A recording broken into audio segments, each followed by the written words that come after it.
Qabrda faqat azob emas, lekin unda rohat ham bor. Hatto ulamolar aytadi, qabrga kirgan zahoti berkitilib odamlar uzoqlashgandan keyin hisob kitoblari boshlanadi. Munkar va nakir imtihoni boshlanadi.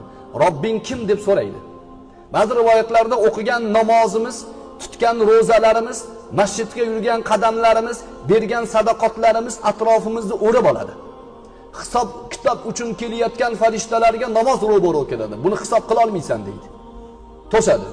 Azob farishtalariga ya'ni ro'zamiz muqobil, sadaqamiz muqobil, miskindan xabar olganlarimiz muqobil bo'ladi, to'sadi. Lekin asl savol javoblar Robbing kim bilan boshlanadi.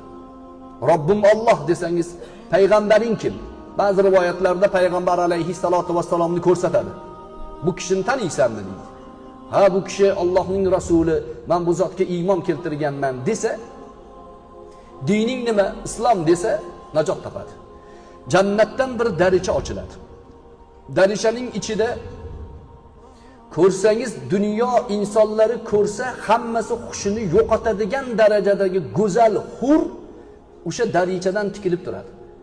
Aytadi, "San deydi, menga san deydi. Xotirjam yotgin deydi. Faqat bo'sh o'tirmaylik, mana bu tasbihni ushla." Durni qo'lga tutqizadi. "Men bu tomonidan bu tasbihga durlarni tikaman" deydi. Siz qo'lingizda durni ushlaysiz, narigi tomonda hur durlarni tikadi, hurga tikilib mahliyo bo'lib qiyomat bo'lib qolganini bilmay qolasiz. O'ta go'zal surat vaqtni tez o'tkazib oladi. Lekin buni ziddi kun o'tkazolmay qiynaladi. Shuning uchun jahannam yoki qabr azobi haqida gaplarning muqobili bizga umid berish kerak.